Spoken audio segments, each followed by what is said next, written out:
Part 1. The Hook, plus the 6-month contract. What if I told you that a person you'll be 6 months from now could be someone you barely recognize today? Not because of some miracle, not because the universe suddenly decided to hand you a gift, but because you, quietly, stubbornly, and with more honesty than you've ever allowed yourself, decided that enough was enough. 6 months. That's it. That's the window.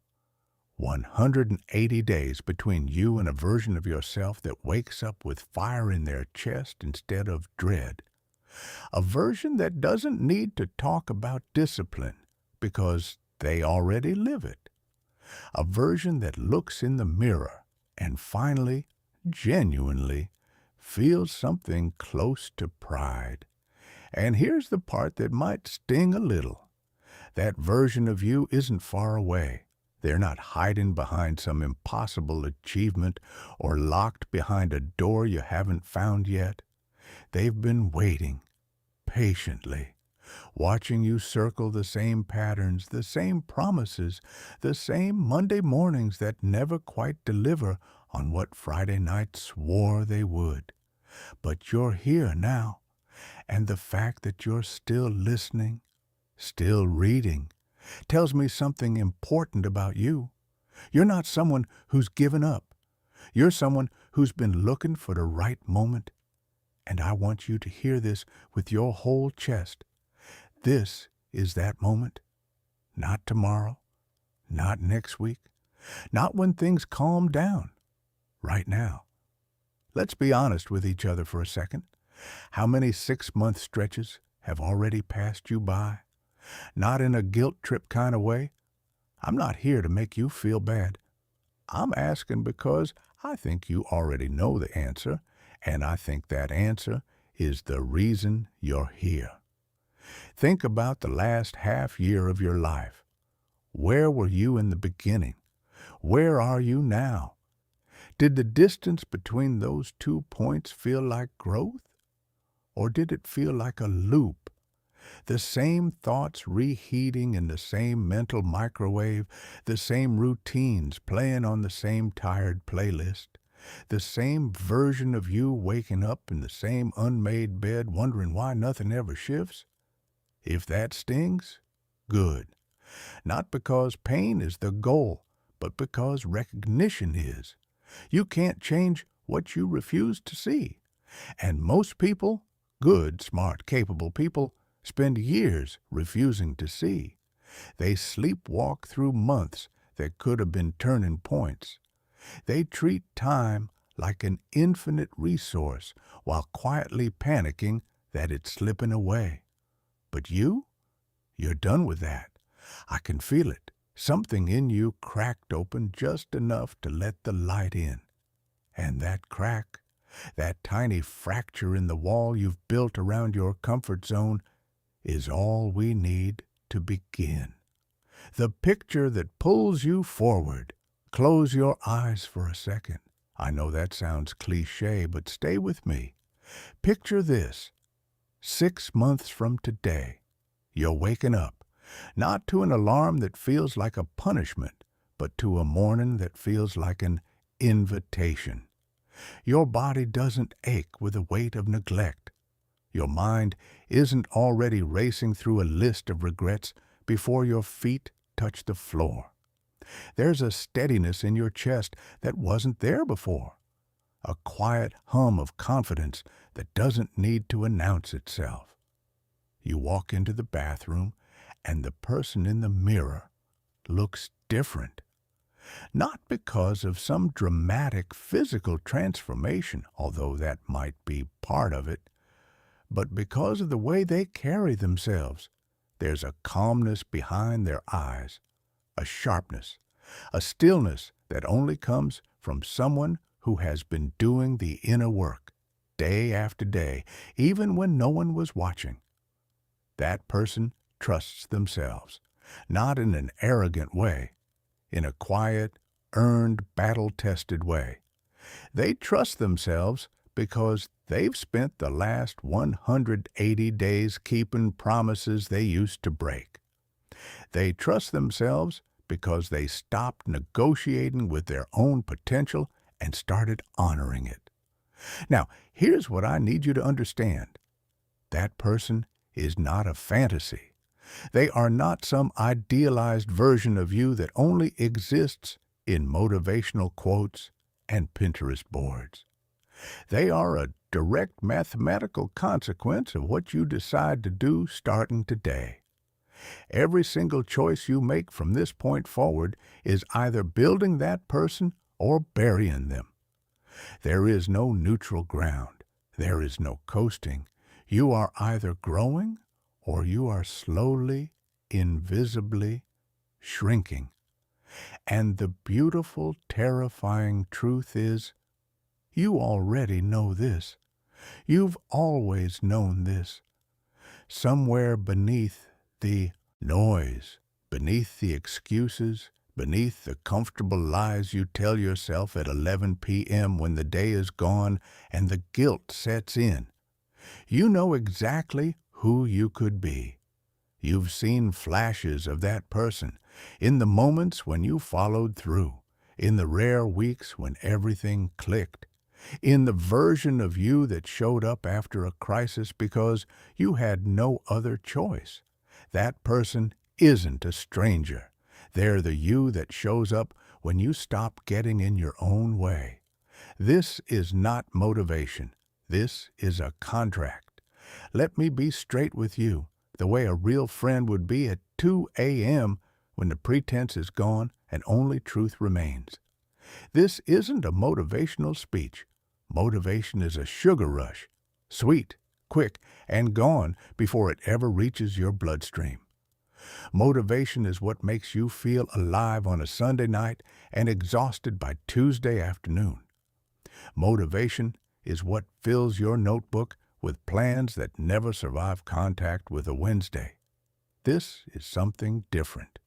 This is a contract between the person you are right now, with all your doubts, your false starts, your bruised confidence, and the person you are becoming, the one who is tired, not tired of life, but tired of their own patterns, tired of watching potential rot on the shelf, tired of knowing exactly what needs to change and choosing the familiar ache of staying the same. This contract isn't romantic. It doesn't come with fireworks or goosebumps. It comes with a simple, unshakable agreement. For the next 180 days, you will stop being available for the old version of yourself. Read that again. Let it land somewhere deeper than your thoughts. For the next 180 days, you are no longer available for the old version of you. Not available for the late-night spirals that steal tomorrow's energy. Not available for the half-commitments that let you feel productive without actually producing. Not available for the relationships that drain more than they give. Not available for the excuses that sound reasonable but lead absolutely nowhere. This contract doesn't require perfection. Perfection is a trap dressed in ambition's clothing. What it requires is intention. Relentless, daily, unglamorous intention. The kind that doesn't care whether you feel like it. The kind that shows up in sweatpants and bad moods and still does the work. The kind that understands a bad day is not a permission slip to quit. It's just a bad day. Why most people never change. Can I tell you something that might be uncomfortable? Most people who hear words like these feel something shift inside them. A spark, a quickening, a whisper that says, yes, this time will be different. And then Monday comes. The alarm rings. The inbox fills. The world pulls them back into the current they were trying to swim against. And slowly, gently, without any dramatic moment of failure, they drift back to exactly where they started. Not because they're weak, not because they don't want it badly enough, but because they never turned the feeling into a structure. They felt inspired, but they didn't build anything to hold that inspiration in place. The emotion faded, and with it went the commitment. This is why contracts matter more than feelings. Feelings are weather, unpredictable, temporary, unreliable. Contracts are architecture, stable, deliberate, designed to hold weight even when the wind picks up. Think about it this way. You don't go to work because you feel motivated every morning. You go because you made an agreement. You don't pay rent because you're passionate about it. You pay it because you signed a lease. The most reliable actions in your life are the ones backed by commitment, not emotion. So why do we keep trying to change our lives based on how we feel? Why do we wait for the right mood, the right energy, the right cosmic alignment to start doing the thing we already know we need to do? Because it's easier. Because waiting feels productive. Because "I'll start when I'm ready" is the most comfortable lie in the human vocabulary. But here's the truth no one tells you. You will never feel ready. Readiness is not a feeling. Readiness is a decision. And the people who transform their lives aren't the ones who waited until they felt ready. They're the ones who started while they were still terrified. The 3 steps of your contract. So here's what you're going to do. Not eventually. Not when the timing is right. Now. Step 1. Draw your line in the sand. Pick up a pen. Open your notes app. Find a napkin. I don't care what you write on, just write. Today's date. Then count 180 days forward and write that date next to it. That's your window. That's your arena. That's the stretch of time you're going to treat with more respect than you've ever treated any 6-month period of your life. When you see those 2 dates next to each other, something subtle happens in your brain. Time stops being this blurry, infinite fog you can waste without consequence. It becomes real, tangible, finite. You can see the start line. You can see the finish line. And suddenly, every single day between them matters. You are no longer drifting. You are tracking. And the difference between those 2 things is the difference between hoping for change and engineering it. Step 2. Write your anchor sentence. This is the sentence you will come back to every single morning for the next 180 days. Write it exactly like this. For the next 180 days, I am no longer available for the old version of me. This is not an affirmation. This is not a wish you whisper into the universe and hope it sticks.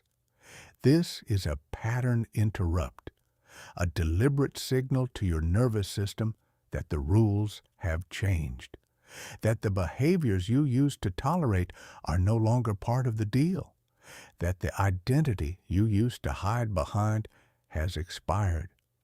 Most people fail at change because they try to build a new life while still wearing the skin of the person who dismantled the old one. That's like trying to plant a garden in poisoned soil. You can put in the seeds. You can water them faithfully. But if the ground beneath them is toxic, nothing grows. Your anchor sentence is the moment you change the soil. You're telling your brain, new ground, new rules, new person. The old operating system is being replaced. Step 3. Meet your future self.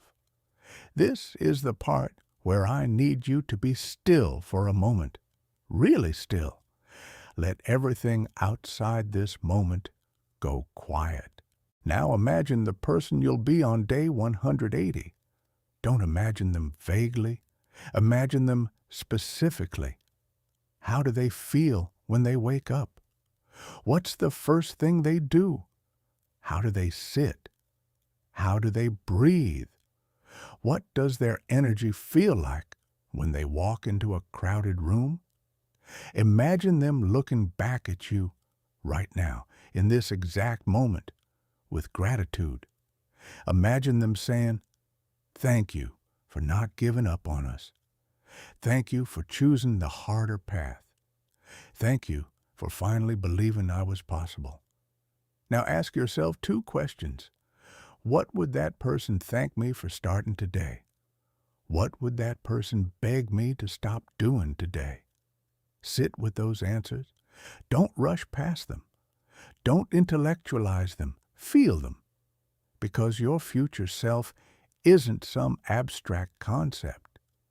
They are the direct product of every choice you make from this moment forward. They are watching. They are waiting. And for the first time in a long time, they have reason to believe you might actually show up. The quiet power of signing your name. Here's the final step, and I don't want you to skip it because it sounds too simple. Sign the contract. Write your full name, your actual real "this is who I am" name, not a typed signature, not a mental note, a physical act of putting your name on a promise you made to yourself. Because here's what happens when you sign something. Your brain treats it differently. Unsigned promises are suggestions. Signed promises are commitments. Something about the physical act of writing your name creates a weight that thoughts alone cannot. You are declaring in ink and in truth that you are no longer someone who drifts through time hoping things will get better on their own. You are someone with a deadline, a direction, and a contract that means something. After you sign, you don't drift. You don't hope. You don't try. You commit. You execute. You show up. Even on the days when showing up feels like dragging yourself through wet concrete. This is the contract that begins the rest of your life, not the life you've been settling for, the life you've been avoiding because some part of you was afraid you might actually be capable of living it. What comes next? Take a breath. Look at what you've just created. A start date, an end date, an anchor sentence, and your signature. That's not a journal entry. That's a declaration of war on mediocrity. A quiet, personal, unshakable declaration that the next 180 days will not look like the last 180. In the next chapter, we go deeper. We're going to do something most people avoid their entire lives. We're going to audit your life with the kind of calm, clinical honesty that strips away every excuse and leaves only truth.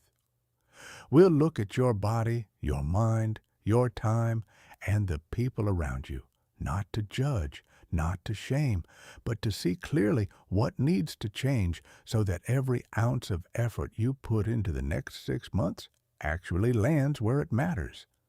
But for now, sit with this moment. You just made a promise that could alter the entire trajectory of your life. Don't minimize that. Don't rush past it. Let it settle into your bones. Welcome to day one. The person you're becoming is already grateful you started. Part 2. The Life Audit. Body, Mind, Time, and People. Before you build anything new, you have to understand what you're standing on. And that means looking, really looking, at where you are right now. Not the version of your life you present to the world. Not the highlight reel you play in your head when someone asks how you're doing. The real thing. The unfiltered, unedited, no makeup version of your daily existence. This is the part most people skip, and it's exactly why most people stay stuck. They want the transformation without the truth. They want the glow up without the mirror. They jump straight into new habits, new routines, new goals, and they wonder why nothing sticks. It doesn't stick because they built on a foundation they never examined. They poured fresh concrete over cracked ground and called it progress. You're not going to do that. What you're about to do takes more courage than any workout, any cold shower, any 5 a.m. alarm. You're going to sit with yourself and tell the truth, not dramatic truth, not the kind that makes you spiral into guilt or self-pity. Quiet truth, measured truth, the kind a doctor uses when they read your results. No emotion, no story, just data. Because here's something I want you to really hear. Honesty is not cruelty. Looking clearly at your life is not the same as hating your life. In fact, it's the opposite. The people who refuse to look are the ones who stay miserable. The ones who look, who face what's real without flinching, those are the ones who change. And that's what you're here to do. So let's open the file. Let's look at the 4 pillars that hold up the quality of everything you experience: your body, your mind, your time, and your people. Not to judge them, not to assign grades, just to see them as they actually are, so you can finally start building on solid ground. Pillar 1, your body, the house you live in. Think of your body like a house, not a showroom, a house, the place where everything else happens. Your thoughts, your emotions, your creativity, your discipline, your patience, all of it lives inside this structure. And if the house is falling apart, nothing inside it functions properly. You can have the best plans in the world, the sharpest goals, the clearest vision. But if the body carrying all of that is running on 4 hours of sleep, 3 cups of coffee, and a diet that looks like a gas station at midnight, none of it matters. Your ambition will keep writing checks that your energy can't cash. This isn't about aesthetics. I'm not going to tell you to get abs or fit into a certain size. That's noise. What I'm talking about is something far more fundamental. Are you giving your body what it needs to actually support the life you're trying to build? Let's get specific. And I want you to answer these honestly. Not the answer you wish were true, the answer that is true. How do you feel in the first 30 minutes after waking up? Not after coffee, not after a shower. In those raw, unfiltered first moments, what does your body tell you? Is it rested? Is it heavy? Is it already begging for something it didn't get? What did you eat yesterday? Not the meal you planned, the meal you actually ate. The snack at 10 p.m. The skipped lunch replaced by something from a wrapper. The third helping you didn't need, but reached for anyway because you were bored or stressed or just there. When was the last time you moved your body with intention? Not walking to the fridge, not pacing while on a phone call. Actual deliberate movement, the kind that makes your heart rate climb and your muscles remember they exist. How much water did you drink today? Honestly. Because most people are walking around in a state of chronic mild dehydration, wondering why their brain feels foggy and their mood swings like a pendulum. And sleep. Let's talk about sleep. That sacred, non-negotiable biological reset that you've probably been treating like a luxury instead of the foundation it actually is. What time did you go to bed last night? What time did you fall asleep? Were you staring at a screen until the last possible second, feeding your brain blue light and someone else's drama before asking it to shut down peacefully? I'm not asking these questions to make you feel guilty. I'm asking because your body has been sending you messages for months, maybe years, and you've been hitting dismiss on every single one. Your body is not the enemy. Your body is the report card. It reflects with brutal accuracy how you've been treating it. And if the report card says exhausted, inflamed, foggy, and running on fumes, that's not a body problem. That's a habit problem. The good news, habits can change, and when they do, your body responds faster than you'd believe. 6 months of intentional sleep, real food, consistent movement, and proper hydration won't just change how you look. It'll change how you think, how you feel, how you show up, how you handle stress, how much patience you have at the end of a long day. Your body is the foundation. Everything else you build in the next 180 days stands or falls on this pillar. So look at it clearly, acknowledge where it is, and decide that the neglect stops here. Pillar 2, your mind, the software running your life. If your body is the house, your mind is the operating system. And here's the uncomfortable truth about operating systems. They run automatically. You don't choose your default thoughts any more than you choose your heartbeat. They just happen. Over and over, on repeat, all day long, and most people have never stopped to listen to what their default soundtrack actually says. Let me paint a picture. Tomorrow morning, before your feet even touch the floor, your mind will already be running its script. And for most people, that script sounds something like this. I don't want to get up. I'm already behind. I should have done more yesterday. I'll never catch up. What's the point of trying so hard? Other people have it easier. Maybe I'll start fresh next week. Sound familiar? Even a little? Those aren't just thoughts. They're programs. They're mental habits that have been reinforced every single day for years, maybe decades. And the dangerous thing about them isn't that they exist. It's that you believe them. You hear, I'm behind, and instead of questioning it, you absorb it as fact. You hear, what's the point? And instead of recognizing it as a pattern, you treat it as wisdom. But it's not wisdom, it's programming. And just like any program, it can be rewritten. The first step is awareness, not fighting your thoughts, not trying to replace every negative thought with a positive one. That's exhausting and unsustainable.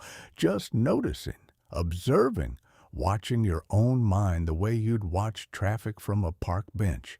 The cars are moving. You don't have to chase them. Ask yourself these questions. And again, be brutally, lovingly honest. What's the first thought that plays on repeat when you wake up? Not the thought you want to have.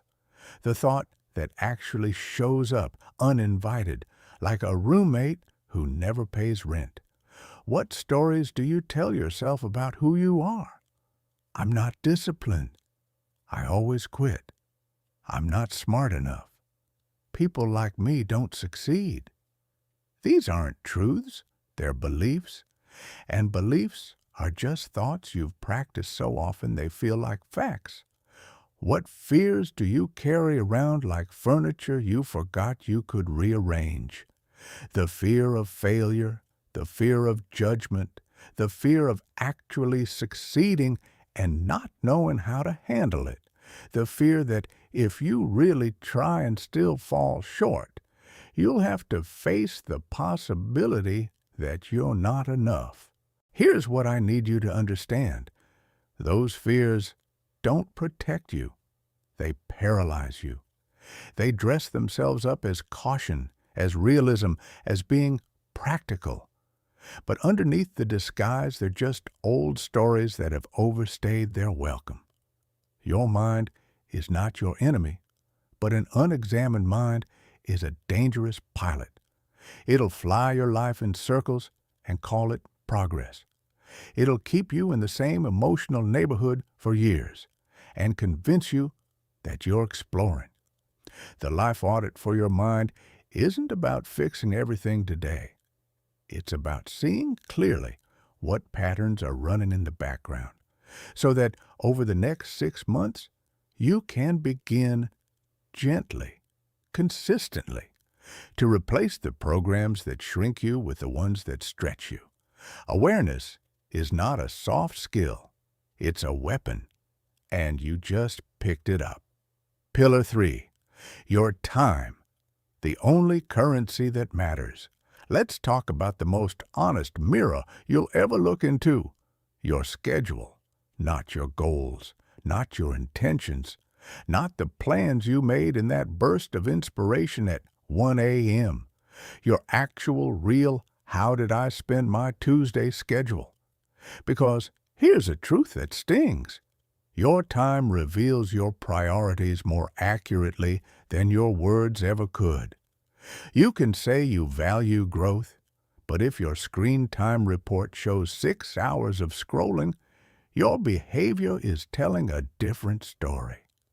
You can say you want to build something meaningful, but if your evenings disappear into a blur of shows, snacks, and half conversations with your phone in hand, your calendar is calling you a liar. This isn't judgment. This is arithmetic. 24 hours. That's what you get. Same as everyone else. Same as the people you admire. Same as the people who built the life you scroll past and silently envy. The difference isn't talent. It's allocation. So let's audit your time the way a financial advisor audits spending, not to shame you into living like a monk, but to show you where the leaks are. Open your phone right now. Look at your screen time from the past week. Whatever number stares back at you, resist the urge to explain it away. Don't say, but I was looking up something important, or I only use social media for work. Just look. How many hours? What apps? What percentage of your waking life is being fed into a machine designed to keep you distracted? Now think about your evenings. From the moment you finish your last obligation to the moment you fall asleep. What happens in that window? For most people, that window is the graveyard of potential. It's where goals go to die, not in a dramatic blaze, but in a slow dissolve of just one more episode, and I'll do it tomorrow. And your mornings, those first 60 to 90 minutes when your brain is fresh and your willpower is full. What are you doing with them? Are you investing them in yourself? Or are you handing them to your inbox, your notifications, someone else's emergency? Ask yourself, where do my hours actually go? Not where I think they go. Where do they measurably, provably go? If I tracked every minute of today like a scientist tracking data, would the results make me proud or embarrassed? What am I doing between 8 p.m. and midnight that my future self would thank me for? What would my life look like if I reclaimed just 2 hours a day from things that give me nothing? 2 hours a day, that's 60 hours a month. That's 360 hours over the next 6 months. 360 hours. That's enough to learn a new skill, build a business foundation, write a book, transform your fitness, change the entire direction of your career. You don't need more time. You need to stop bleeding the time you already have. And the audit is how you find the wounds.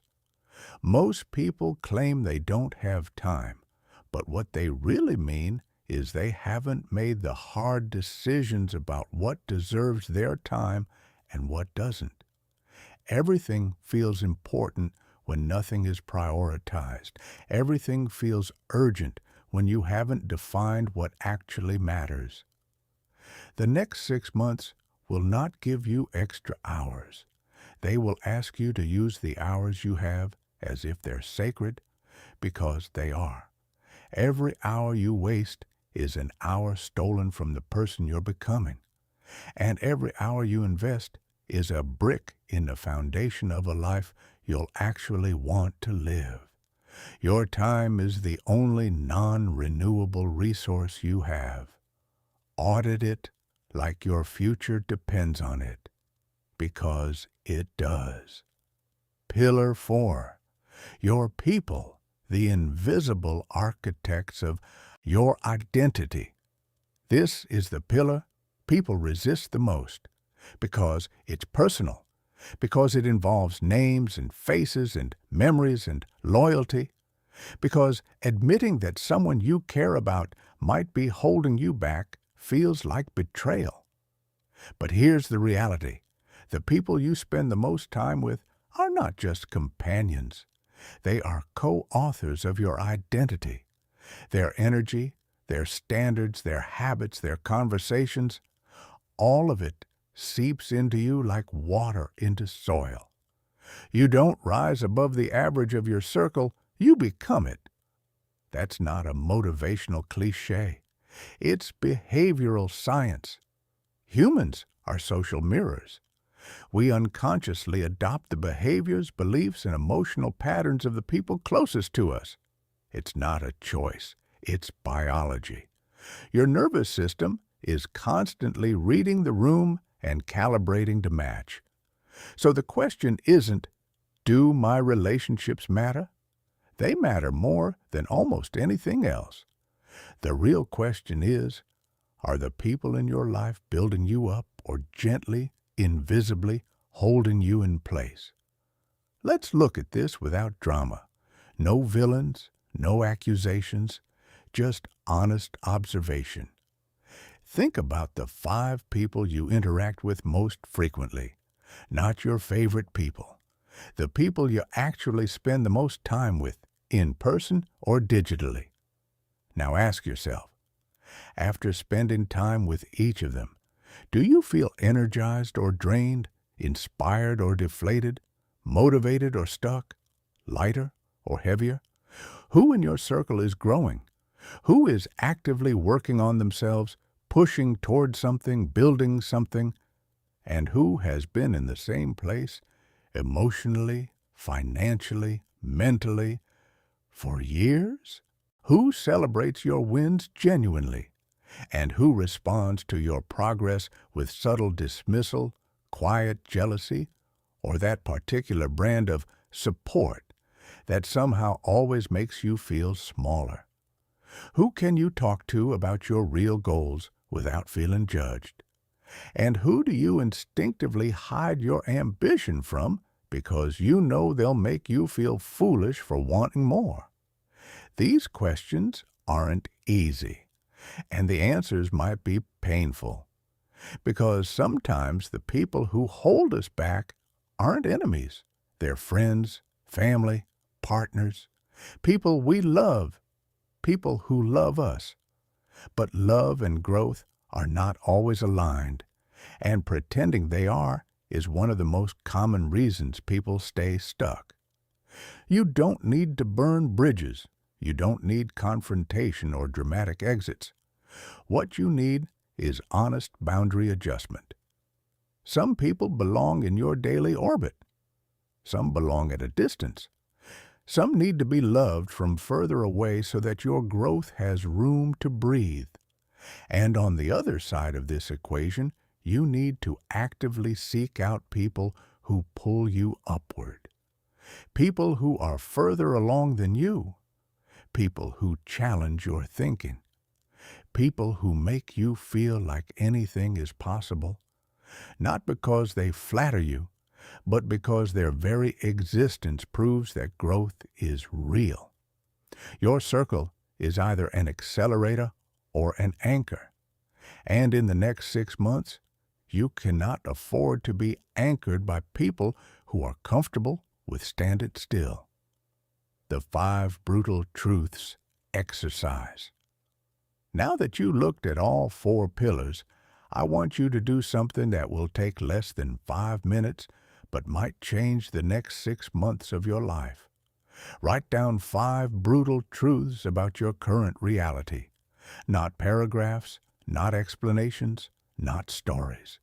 Just 5 short, sharp, honest sentences about things you already know are quietly undermining your life. Things you've been aware of but have been pretending aren't that serious. Let me give you a sense of what I mean. I haven't exercised consistently in months, and I can feel it in my energy every day. I spend my evenings in a way that makes me feel worse, not better. There's someone in my life whose presence consistently drains me, and I keep pretending it doesn't. I know exactly what I should be working on, but I keep choosing the easy thing instead. I've been lying to myself about how much time I actually waste. 5 truths, written down, on paper or on screen. It doesn't matter. What matters is that they exist outside your head. Because here's what happens when you externalize the truth. It loses its power to hide. A problem you carry in your mind can shapeshift, minimize itself, disguise itself as not that bad. But a problem on paper is fixed. It's visible, it's undeniable, and it becomes something you can actually work with. Most people will never do this exercise, not because it's hard, but because they're afraid of what they'll write. They're afraid that if they name the thing, they'll have to face it. And facing it means they can no longer pretend it isn't there. But avoidance has never saved anyone. Avoidance is the architect of stagnation. It doesn't protect you from pain. It just delays it while adding interest. The pain of facing the truth today is a fraction of the pain of living another 6 months pretending it doesn't exist. You've already shown more courage than most people will show all year just by getting this far. So take the final step. Write the 5 truths. Let them breathe. Let them exist in the open. And then take a breath. Because you just did something remarkable. You looked at your life without looking away. The foundation is set. Here's where you stand right now. You've signed a contract. You've committed to 180 days. And now you've audited the 4 pillars of your life with more honesty than most people will exercise in a decade. You know what your body needs. You know what programs your mind is running. You know where your time is leaking. And you know who in your life is lifting you up and who is silently weighing you down. That knowledge is not comfortable, but it is powerful, because you can't fix what you can't see. And now, for the first time, maybe in a very long time, you can see everything. In the next chapter, we're going to go even deeper. We're going to confront the habits that don't just slow you down, the ones that quietly make you lose respect for yourself, the ones that feel harmless in the moment, but compound into something heavy, the ones you know you need to break, but keep running back to because they're familiar and easy, and there when life gets loud. That chapter is going to be uncomfortable. But you've already proven you can handle uncomfortable. You just sat through an audit of your entire life and didn't look away. So rest in that for a moment. You're exactly where you need to be. And the person you're becoming is already taking shape. One honest truth at a time. Part 3. Breaking the self-betrayal habits. There's a version of pain that nobody talks about. Not the sharp, dramatic kind that announces itself with sirens and tears. The quiet kind. The kind that hums in the background of your day like a refrigerator you've stopped noticing. The kind that doesn't knock you down. It just slowly, invisibly wears you thin. That pain has a name. It's called self-betrayal. And if you're honest, truly, unflinchingly honest, you know exactly what it feels like. It's the heaviness that settles in your chest at 11:30 p.m. after you spent the entire evening doing the exact things you swore you wouldn't do. It's the quiet shame of waking up and realizing that yesterday's version of you broke every single promise today's version made. It's the gap between who you know you could be and who you keep choosing to be. And that gap, that distance, is where self-respect goes to die. I'm not saying this to make you feel bad. I'm saying this because I think you've been carrying this weight for so long that you started to believe it's just part of who you are. Like it's your personality. Like some people are disciplined and some people aren't, and you just happen to land on the wrong side of that line. But that's a lie. And deep down, you know it's a lie. Because you've had moments, maybe brief, maybe rare, where you showed up fully, where you followed through, where you felt that rush of quiet pride that comes from keeping a promise to yourself. You've tasted what self-respect feels like. You just haven't been able to make it stay. This chapter is about understanding why. And more importantly, it's about learning how to stop betraying yourself so that the next 6 months don't become another cycle of enthusiasm followed by collapse. How self-betrayal actually works. Self-betrayal doesn't start with big failures, it starts with tiny surrenders. Moments so small you barely register them, but they stack. Oh, they stack. It starts with the alarm going off and your hand reaching for the snooze button before your brain is even awake. It's not a conscious decision. It's a reflex that tells your subconscious before the day has even begun. I am not someone who keeps their word. It continues with the meal you didn't plan for and the delivery app you opened instead. With the workout you meant to do, but replaced with, "I'll go tomorrow." With the project you were supposed to work on, but somehow ended up watching someone else work on theirs through a screen. And then the evening comes, that dangerous window between dinner and sleep where willpower is lowest and old habits are loudest.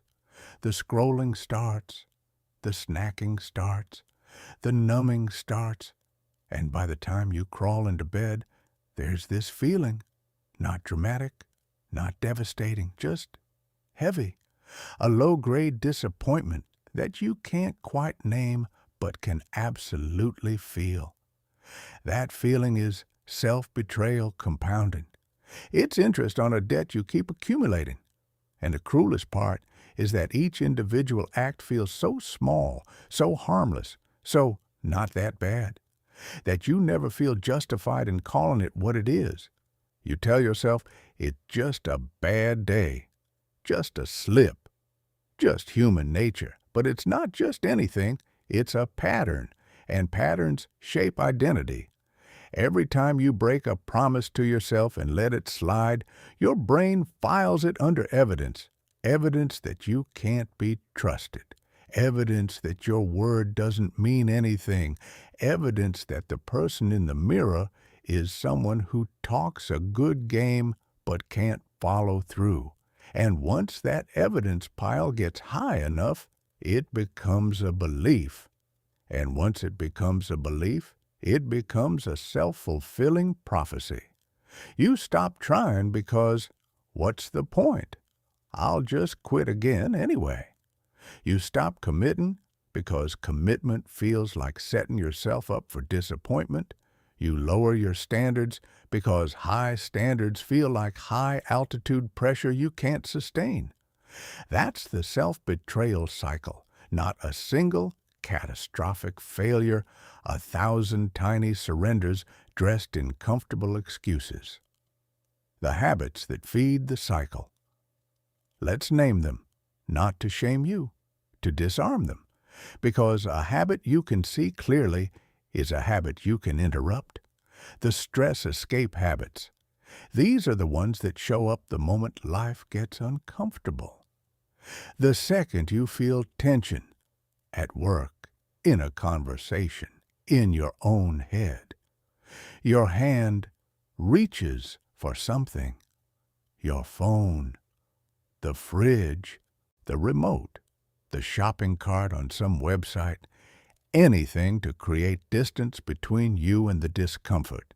You've trained yourself over years to interpret discomfort as a signal to escape rather than a signal to engage. And every time you obey that signal, the escape route gets wider and the tolerance for discomfort gets narrower. Until eventually, even minor inconveniences send you running for relief. Ask yourself honestly, what's the first thing I reach for when I feel overwhelmed? That answer is the starting point of your cycle. The shame spiral habits. These are different from stress habits.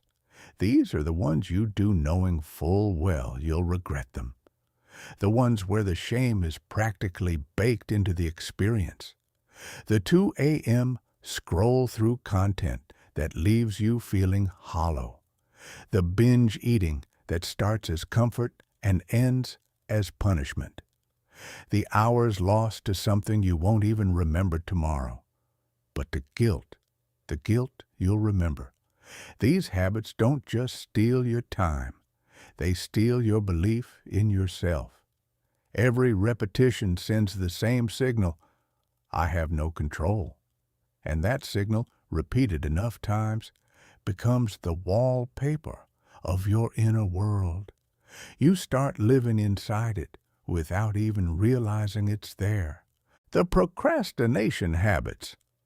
These are sneaky because they often disguise themselves as being busy. You reorganize your desk instead of writing the email. You research for hours instead of starting the project. You plan the workout instead of doing the workout. You clean the kitchen instead of making the phone call. It feels productive. It looks productive, but it's avoidance wearing a productivity costume, and the task you're avoiding doesn't go away. It just grows. It gains weight. It becomes this looming thing that drains your energy simply by existing in the back of your mind, unfinished, untouched, getting heavier by the day. The broken promise habits. I'll wake up early. You don't. I'll eat better starting today. You don't. I'll work on that project tonight. You don't. I'll go to bed on time. You don't. Each one by itself seems insignificant, but together they form a devastating pattern, a pattern of proving to yourself over and over that your own word is worthless. And when you stop trusting your own word, you stop trusting yourself. And when you stop trusting yourself, you stop trying. Because why would you commit to anything when you already know you won't follow through? The real cost of self-betrayal. Here's what nobody tells you about these habits. The damage isn't in the act itself. The damage is in the story it writes. Eating a bag of chips at midnight doesn't ruin your health, but the narrative it creates, I have no self-control, that ruins everything. Skipping one workout doesn't destroy your fitness, but the identity it reinforces, I'm someone who quits. That's the real wound. Self-betrayal doesn't kill your potential in one blow, it erodes it, like water on stone, slowly, patiently, invisibly, until one day you look at your life and wonder how you got so far from where you wanted to be. And the cruelest part? You can feel it happening. That's what makes self-betrayal different from ignorance. Ignorance is painless. You don't know what you don't know. But self-betrayal is fully conscious. You know the right choice. You see it clearly. and you choose the other one anyway. And that awareness, that knowing, is what turns a bad habit into a source of quiet self-hatred. So let's stop the bleeding, not tomorrow, not Monday, right here in this chapter, in this moment. How to break the cycle. And it's simpler than you think. You don't break self-betrayal by overhauling your entire life in a single afternoon. That's actually how the cycle restarts. You make dramatic promises, inevitably fail to keep all of them, and the shame spiral begins again. You break it with something much smaller and much more powerful. One kept promise. That's it. One, not 10. Not a complete lifestyle revolution. One single promise made to yourself, kept by yourself for one single day. Here's why this works. Your brain doesn't need perfection. It needs evidence. It needs proof that the person making the promise and the person keeping the promise are the same human being. And the smallest kept promise provides exactly that proof. So, here's what I want you to do. Choose one behavior, just one, that you know has been quietly chipping away at your self-respect. Not the biggest one, not the hardest one, the one that feels most within your reach to change today. Maybe it's the snooze button. Maybe it's the late-night scroll. Maybe it's the junk food after dinner. Maybe it's the procrastination on that one specific task you've been dragging for weeks.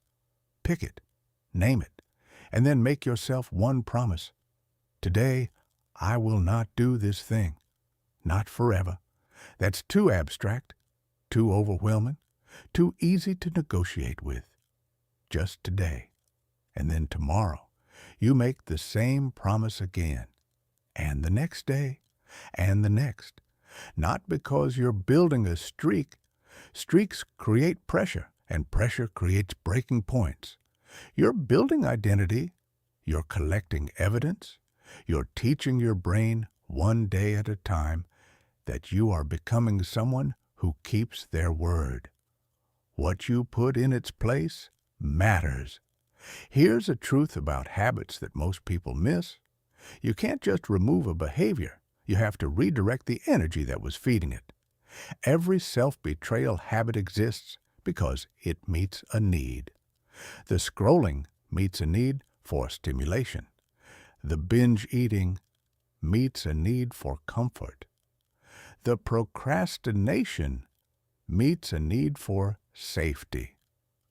The broken promises meet a need to avoid the fear of actually trying. When you remove the habit without addressing the need doesn't disappear. It just finds a new outlet, usually one that's equally destructive. This is why people who quit one bad habit often pick up another. The behavior changed, but the hunger underneath it didn't. So when you interrupt a self-betrayal habit, you replace it with a self-respect habit that meets the same underlying need. Instead of reaching for your phone when you're restless, you stand up, you stretch, you take 5 slow breaths, you look out a window. You give your body something real instead of something digital. Instead of opening the delivery app when you're stressed, you drink a glass of water. You sit still for 60 seconds. You let the craving pass through you like a wave, because that's what cravings do when you don't feed them. They pass. Instead of avoiding the hard task until it becomes an emergency, you sit with it for just 5 minutes. Not to finish it, just to touch it, to prove to yourself that you can face it without the world ending. Instead of collapsing into a heap when the day gets hard, you organize one small corner of your space. You fold something. You clear a surface. You create order in your physical world as a signal to your inner world that you are still in control. These aren't dramatic changes. They won't make headlines. They won't get likes. but they will send a message to the deepest part of your brain, a message that says, I am no longer abandoning myself. What happens when the cycle breaks? I want you to know what's waiting for you on the other side of this, because it's easy to focus on the difficulty of breaking a habit and forget to imagine the reward. When you start keeping promises to yourself, even small ones, something shifts that's hard to describe but impossible to miss. It's like a fog lifting. Not dramatically, not all at once, but gradually. The guilt that was always humming in the background starts to quiet down. The heaviness you carried into every morning starts to lighten. You find yourself standing a little taller, not because someone told you to, because you earned it. You start making eye contact with your own reflection without that instinctive flinch of disappointment. You start trusting your own plans because you've proven, with evidence, not hope, that you follow through. Your energy changes, not in some mystical woo-woo way, but in the practical, measurable way that comes from no longer spending half your mental bandwidth on guilt and regret. When you stop doing the things that make you feel small, you free up an enormous amount of cognitive and emotional real estate. And that space gets filled naturally, effortlessly, with clarity, creativity, and drive. You start walking differently, talking differently, deciding differently, not because you read a book about confidence, because you became someone who does what they say they'll do. And that quiet integrity, that alignment between intention and action, that is the most underrated source of power on the planet. Self-betrayal habits don't destroy you in an explosion. They dismantle you in whispers. But self-respect habits rebuild you the same way, one whisper at a time, one kept promise at a time, one small choice at a time. Over the next 6 months, you are not chasing perfection. You are practicing loyalty to yourself. You are learning day by day to stop choosing the thing that hurts you and start choosing the thing that heals you. And here's the beautiful part. You don't have to get it right every time. You just have to get it right more often than you used to. Progress isn't a straight line. It's a direction. And as long as you're moving in the right direction, even slowly, even messily, you are winning. The self-betrayal cycle ends here. Not because I told you to end it, but because you're finally tired enough of the weight to put it down. Part 4. The Growth Engine. Your daily system plus comfort versus growth. Let me tell you something that might save you months of frustration. There is a massive difference between having a routine and having a growth system. And most people, even the ones who look like they have it together, are running routines that feel productive but produce absolutely nothing. They wake up, they check a few boxes, they drink their fancy water, they write 3 things they're grateful for, they light a candle that smells like eucalyptus and self-improvement, and then they float through the rest of their day without a single moment of real, measurable forward movement. That's not growth. That's theater. It's the appearance of discipline without the substance of it. It's a performance you put on for yourself, so you can go to bed feeling like you did something even when, deep down, you know you didn't move the needle on anything that actually matters. I'm not saying morning rituals are useless. I'm saying they're not enough. And if you want the next 6 months to genuinely transform your life, you need something with more teeth. Something that doesn't just make you feel organized, but actually forces progress. Something that works on the mornings when you feel unstoppable, and, more importantly, on the mornings when you feel like staying in bed until the world forgets you exist. You need a growth engine, not a checklist, an engine. Something that generates momentum whether you feel like it or not. And that's exactly what we're building right now. The problem with most routines. Here's why most routines fail within 2 weeks. They're designed for the best version of you. The version that wakes up energized, motivated, and ready to conquer. The version that actually exists for about 4 days out of every month. But what about the other 26 days? What about the mornings when your body feels like it's filled with wet sand? The afternoons when your brain has all the sharpness of a butter knife? The evenings when the couch is calling your name with the intensity of a long-lost lover? Most routines have no answer for those days. They assume motivation will be there. And when it isn't, which is most of the time, the whole structure collapses. You miss one day, then 2, then a week. And before you know it, the routine that was supposed to change your life is just another entry in the graveyard of good intentions. The growth engine is different. It's not built on motivation. It's built on simplicity, non-negotiability, and repetition. It doesn't require you to feel a certain way. It requires you to show up a certain way, regardless of how you feel. And that distinction is the difference between people who transform in 6 months and people who spend 6 months planning to transform. The 3 blocks that change everything. Your growth engine runs on 3 daily blocks, not 15, not 10, 3. Because the brain doesn't resist simplicity, the brain resists complexity. The more complicated your system, the more excuses your mind can manufacture.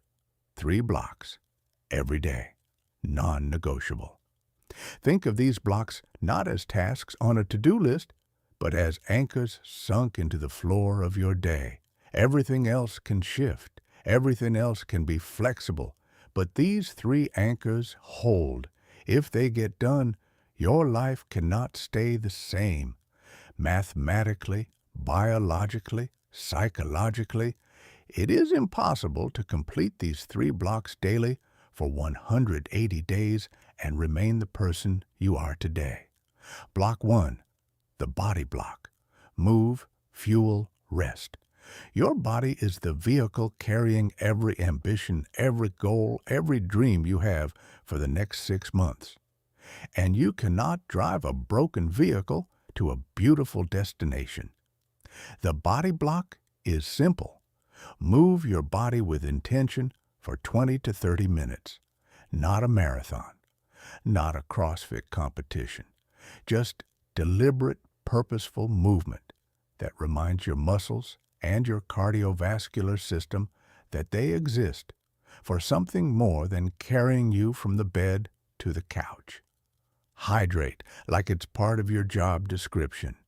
Not because some influencer told you to drink a gallon a day, but because your brain, the organ responsible for every decision you'll make in the next 6 months, is roughly 75% water. When you're dehydrated, you're not just thirsty. You're cognitively impaired. Your focus drops. Your mood destabilizes.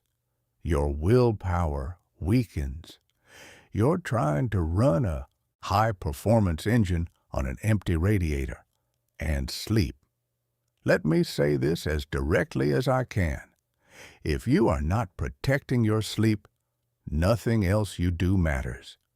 You can have the perfect morning routine, the perfect meal plan, the perfect workout schedule, and if you're running on 5 hours of broken sleep, you're building a skyscraper on a foundation made of wet cardboard. Sleep is not a reward you earn at the end of a productive day. Sleep is the prerequisite for a productive day existing in the first place.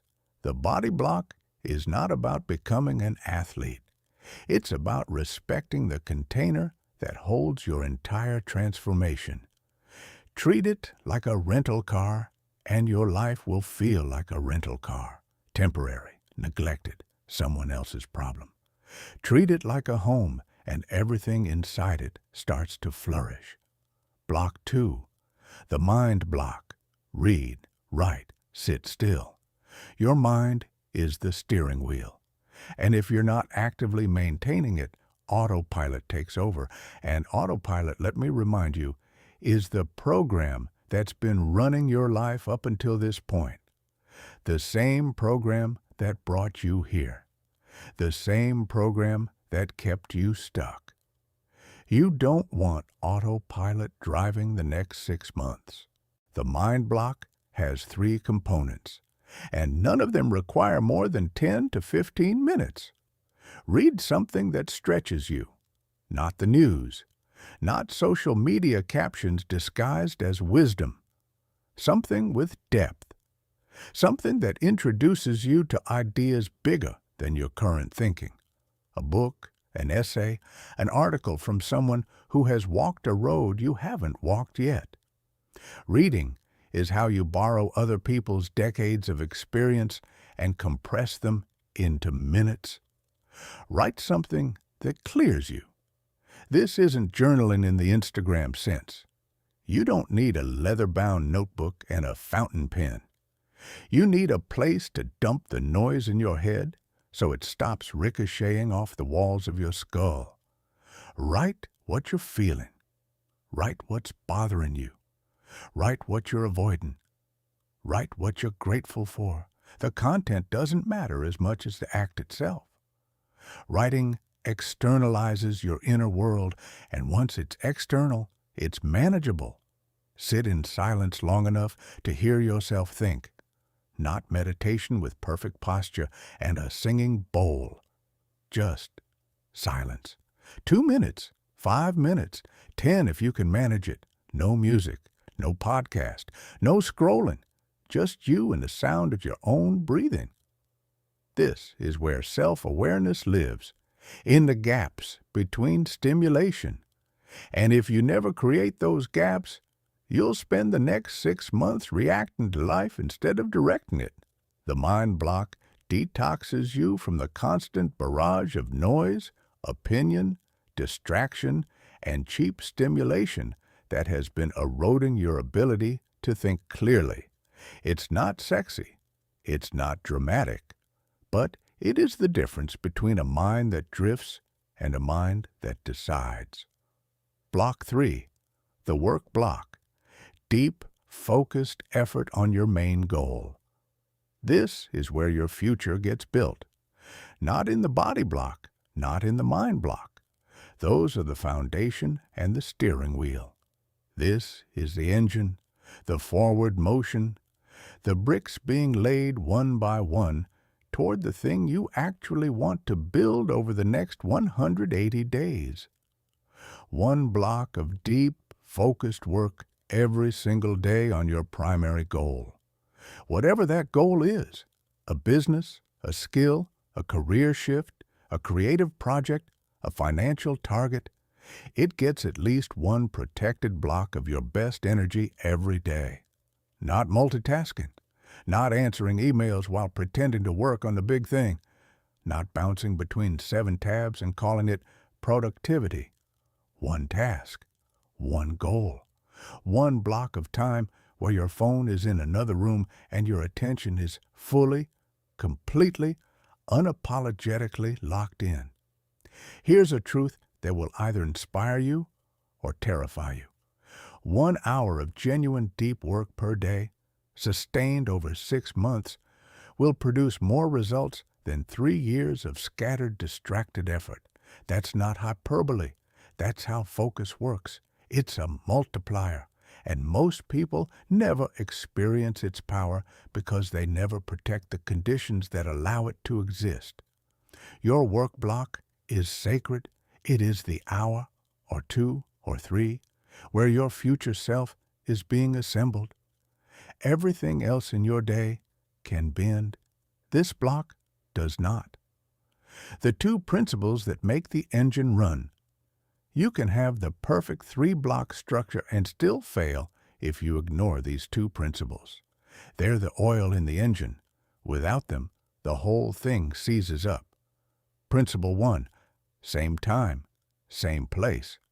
Your brain is a pattern recognition machine. It doesn't like making decisions.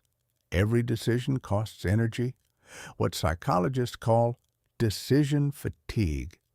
And the more decisions you force yourself to make about when, where, and how to do something, the less energy you have left to actually do it. This is why I'll exercise when I have time never works. Because when I have time requires a decision. And your brain will always find a reason why now isn't the time. But when something happens at the same time and in the same place every day, your brain stops debating and starts executing. It becomes automatic, frictionless, like brushing your teeth. You don't negotiate with yourself about whether to do it. You just do it because it's what happens at that point in your day. Assign a time and a place to each of your 3 blocks, and then protect those assignments like they're appointments with someone you deeply respect, because they're appointments with your future self. Principle 2, 3 needles only. Over the next 6 months, you are not trying to fix everything.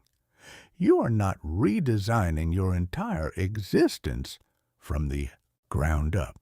You are focusing on the 3 needles that actually move your life forward: your health, your mind, and your main goal. That's it. 3 needles. Everything that doesn't move one of those 3 needles is noise. Pleasant noise, maybe. Comfortable noise. But noise nonetheless. This principle is about subtraction, not addition. It's about looking at the 47 things competing for your attention and having the courage to say, most of you don't matter right now. Because a 6-month transformation doesn't happen by doing more.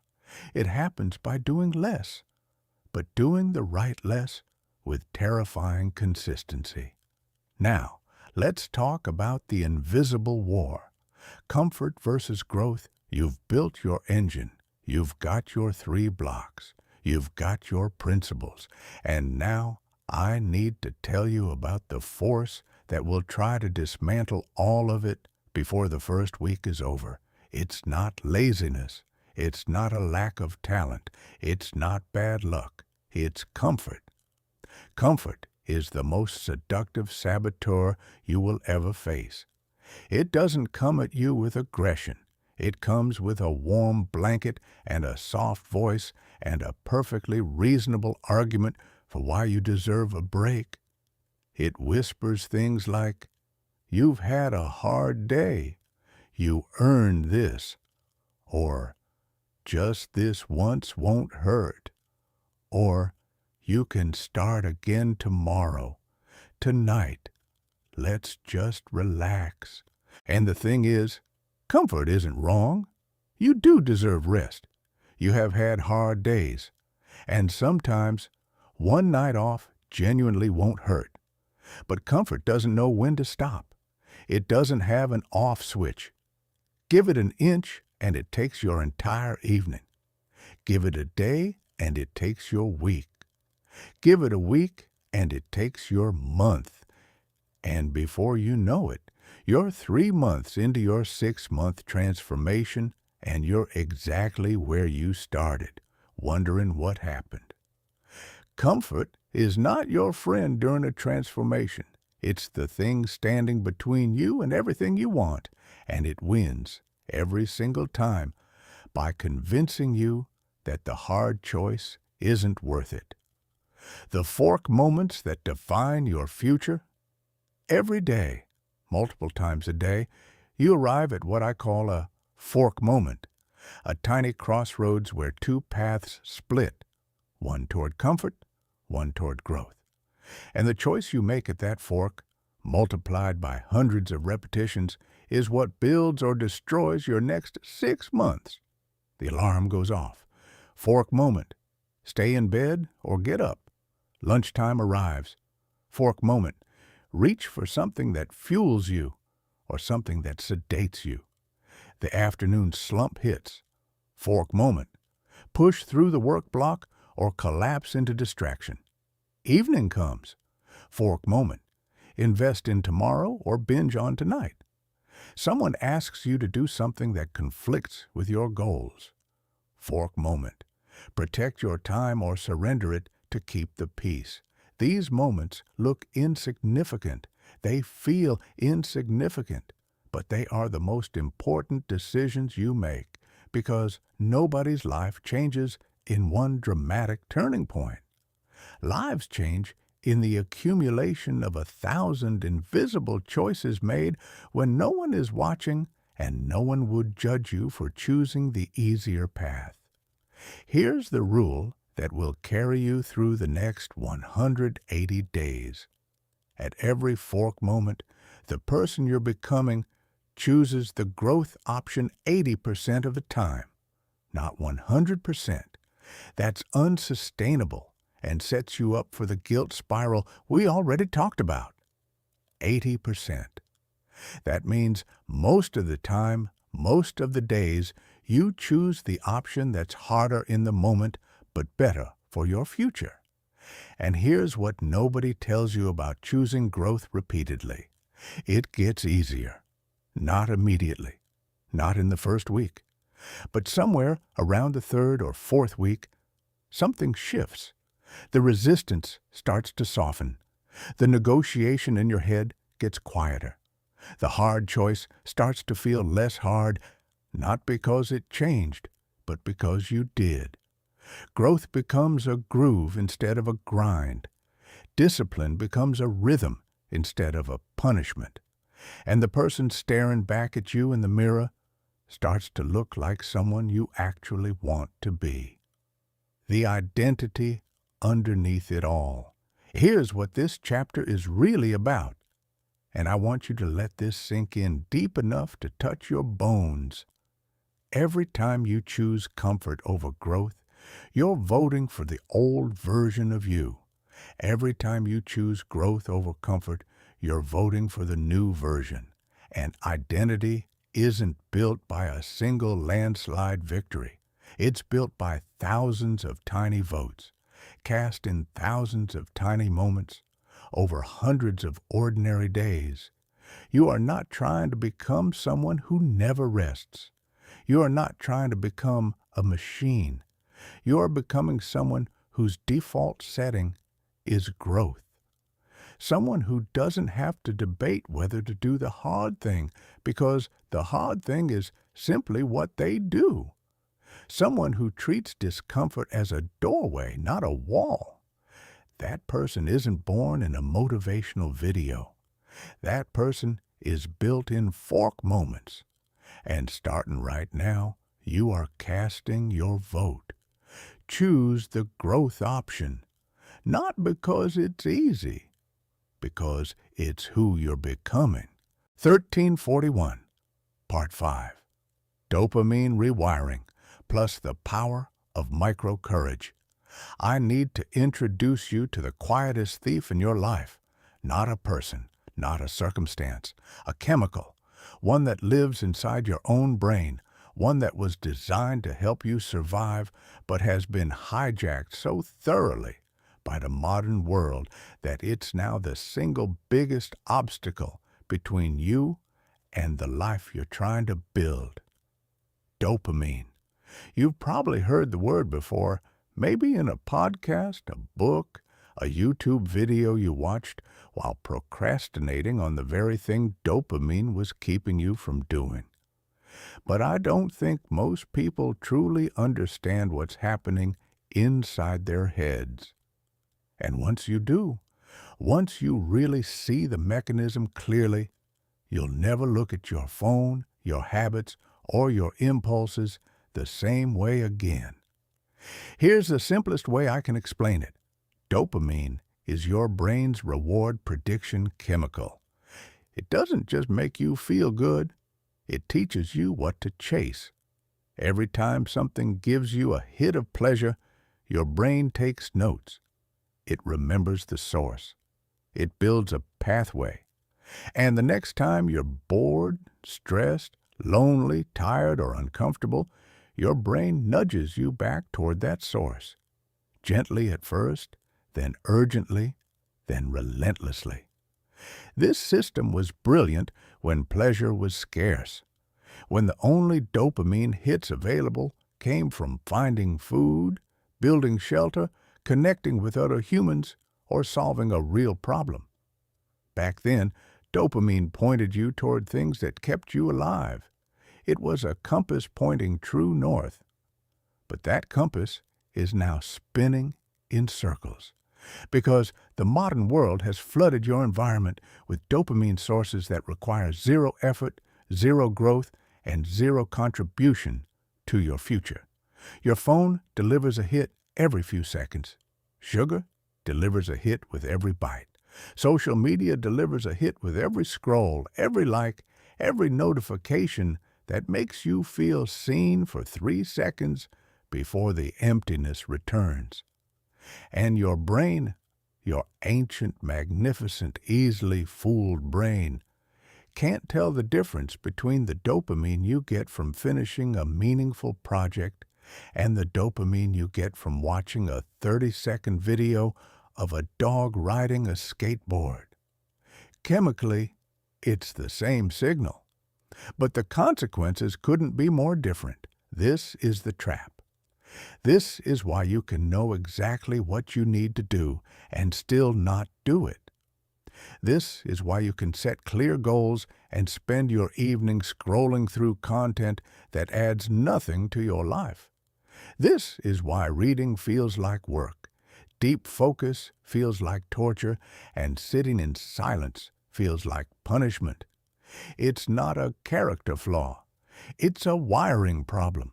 Your brain has been trained by thousands of hours of cheap stimulation to expect reward without effort. And now anything that requires effort feels disproportionately hard, not because it is hard, but because your baseline for easy has been artificially inflated by a world that profits from keeping you distracted. The invisible erosion. The damage doesn't happen overnight. That's what makes it so dangerous. It creeps, it accumulates, it erodes your capacity so slowly that you don't notice until one day you try to sit down and focus for 30 minutes, and your brain revolts like a toddler being told the party is over. Think about it. When was the last time you read a full chapter of a book without checking your phone?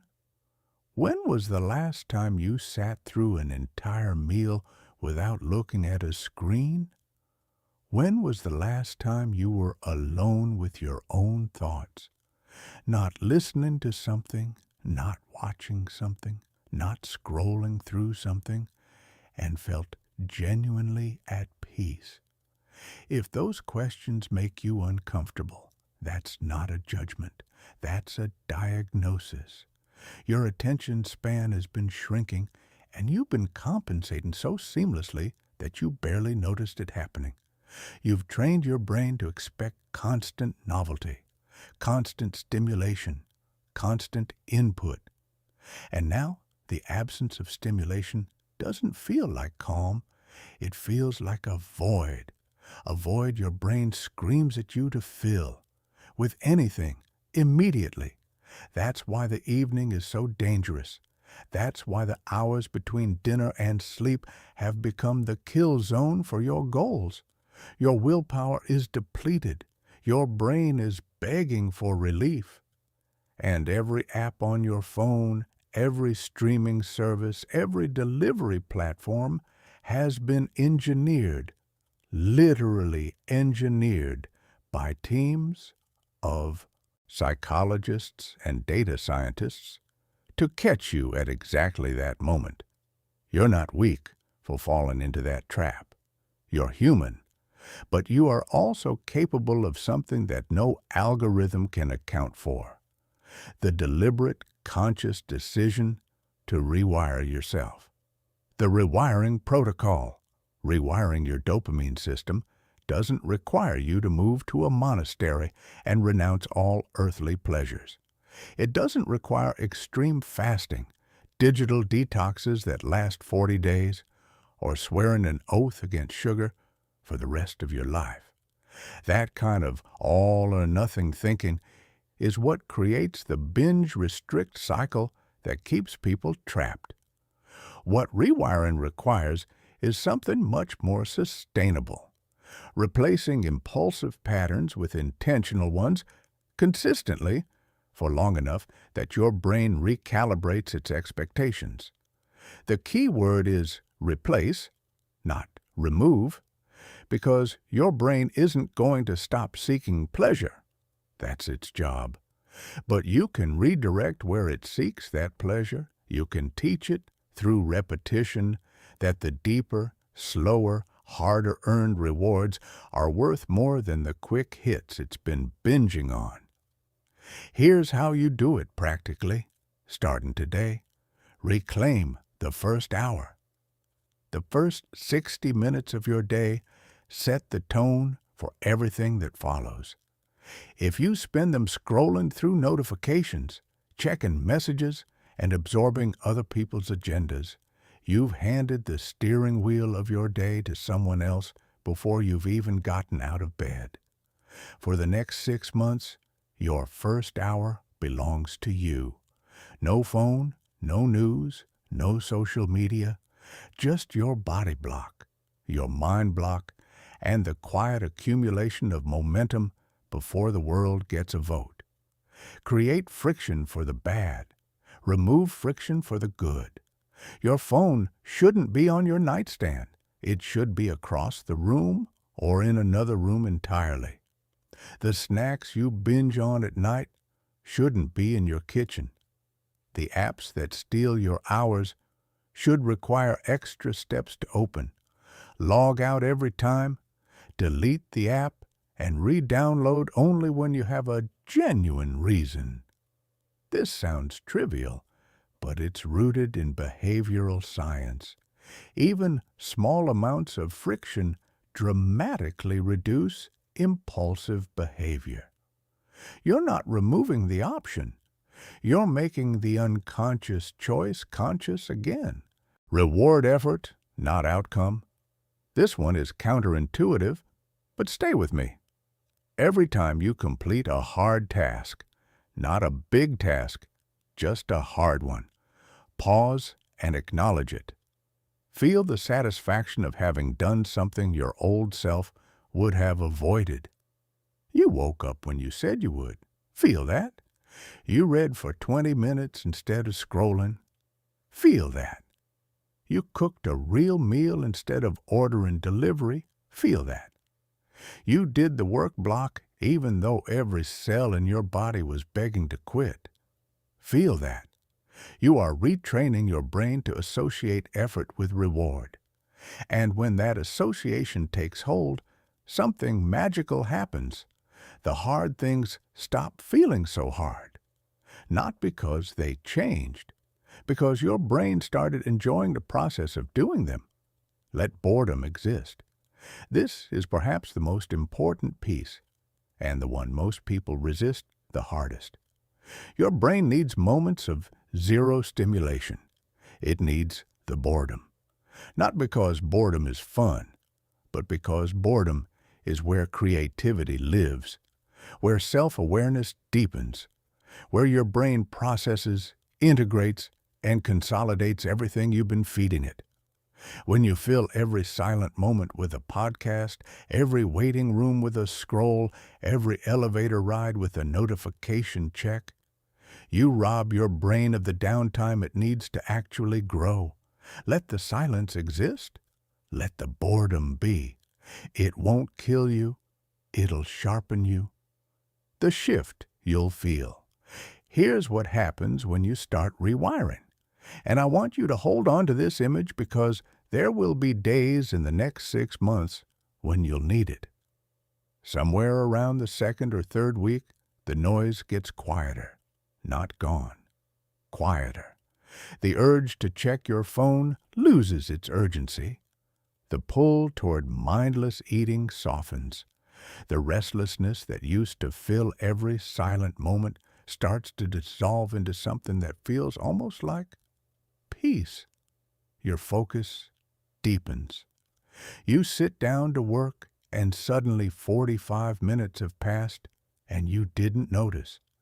You pick up a book and realize you've read 15 pages without once thinking about your phone. You lie in bed at night, and instead of the usual cascade of guilt and regret, there's something new, something calm, something almost like pride. That's not motivation. That's your brain healing. That's your dopamine system recalibrating. That's the fog lifting and the real you, the focused, sharp, capable you, stepping back into the driver's seat. It won't happen overnight. Rewiring takes time, but it happens faster than you think when you're consistent. And once it takes hold, you'll wonder how you ever lived in the noise. Part 2. Micro-courage, the daily discipline of doing the scary thing first. Now, let's talk about fear. Not the cinematic kind. Not standing on the edge of a cliff or facing down a predator. The ordinary kind. The kind that lives in your to-do list. The kind that sits in unsent messages and avoided conversations and tasks you've been dragging with you for weeks, like stones in your pockets. This kind of fear is sneaky because it doesn't feel like fear. It feels like tiredness. It feels like not the right time. It feels like I'll get to it later, or it's not that urgent, or I need to think about it more. But underneath all of those reasonable-sounding explanations is a simple, primal truth. You're afraid. Afraid of the discomfort. Afraid of failing. Afraid of what happens when you actually face the thing instead of orbiting around it. And here's the law that governs this fear. It grows in the waiting. Every day you postpone the hard thing gets harder. Not in reality. The task itself hasn't changed, but in your mind, it's swelling. It's accumulating emotional weight. It's becoming this mythical beast that feels 10 times scarier than it actually is. The antidote is not bravery. The antidote is speed. Do the hard thing first. This is perhaps the simplest and most powerful rule you will adopt in the next 6 months. Every day, identify the one thing you least want to do, the thing that makes your stomach tighten when you think about it. And do it first, not after breakfast, not after you've warmed up with easier tasks, not after you've checked your email and responded to messages and organized your desk and done all the productive-looking things that are really just elaborate avoidance rituals. First, within the first 60 to 90 minutes of your active day, while your willpower is full, while your energy is peak, while your brain hasn't yet been scattered by 100 small demands, when you conquer the hardest thing before the day has barely started, something remarkable happens. A weight lifts. The background anxiety that was running like a low-grade fever suddenly breaks. Your shoulders drop. Your breathing deepens. And you move through the rest of your day with a quiet power that comes from knowing, I already did the thing I was afraid of. Everything else is downhill from here.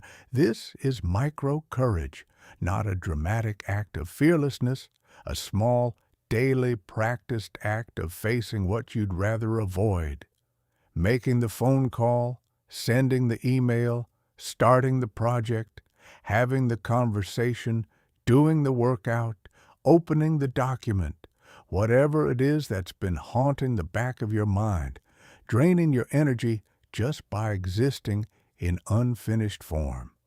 You face it, you do it, and you take back the power it was stealing from you. The list that sets you free. Right now, in this moment, I want you to think about everything you've been avoiding. Not just the big things, the small things too. The appointment you haven't scheduled, the message you haven't sent, the file you haven't organized, the conversation you keep rehearsing in your head but never actually having. These unfinished items are not just tasks. They are open loops, and open loops consume cognitive energy even when you're not actively thinking about them. They run in the background of your mind like apps you forgot to close, draining your battery, slowing your processing speed, making everything else feel harder than it needs to be.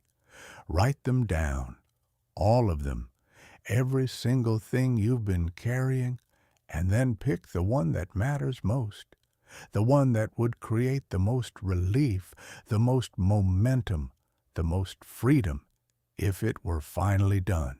And then make yourself a promise. Within the next 24 hours, that one thing will be finished, not planned, not scheduled, not started, done. You'll be shocked at what happens next. Not excitement, relief, deep oxygen flooding relief, the kind that makes you wonder why you spent weeks avoiding something that took 30 minutes to complete, the kind that makes you realize how much mental space was being consumed by something that was never as scary as your mind made it seem. The compound effect of daily courage. Here's what happens when you practice micro-courage every day for 6 months. You become a fundamentally different person. Not because one brave act changed your life, but because 180 brave acts, small, practical, unglamorous, rewrote the story you believe about yourself. You become someone who faces things, someone who moves toward difficulty instead of away from it. Someone whose first instinct, when something hard appears, is not to flinch, but to lean in. That person is not born with a special gene. That person is built through repetition, through the daily, thankless, invisible practice of doing the thing they don't want to do before they have time to talk themselves out of it. Confidence isn't built by winning. Confidence is built by completing. Every task you finish that you once avoided becomes a brick in the foundation of your self-trust. And self-trust is the most valuable asset you can build over the next 180 days. Because a person who trusts themselves doesn't need motivation. They don't need hype. They don't need someone else to hold them accountable. They hold themselves accountable because they know, with evidence, not hope, that they do what they say they'll do. Micro-courage turns avoidance into action. It turns fear into fuel.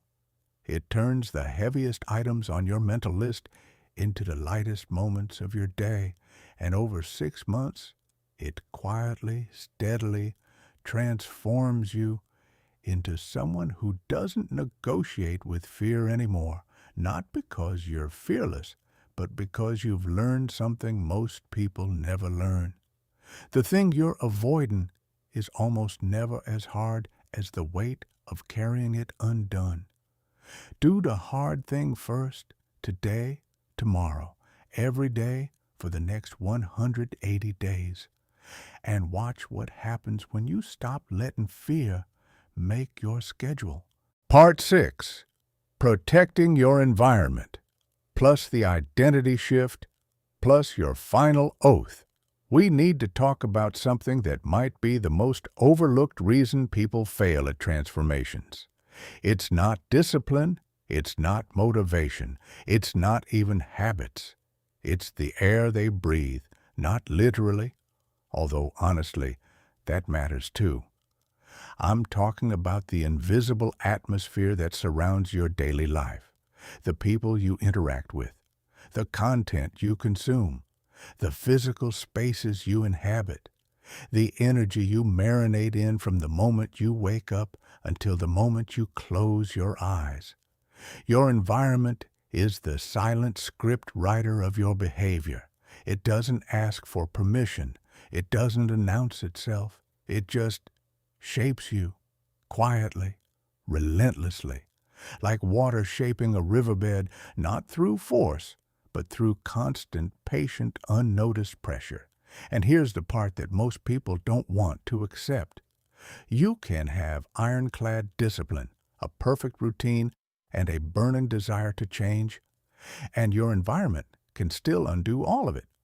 Because willpower is a limited resource, but environment is a constant force. Willpower gets tired. Environment never sleeps.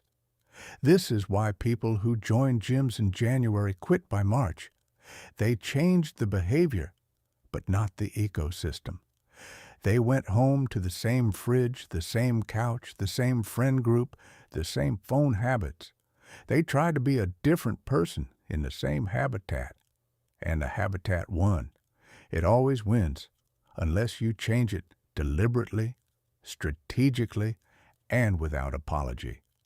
So before you go any further into this 6-month journey, you need to protect the 3 layers of your environment with the same seriousness you'd protect your family in a storm.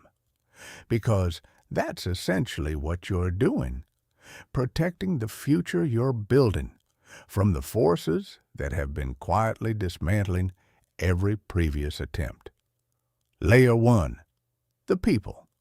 I saved this for the final chapter because I know it's the hardest.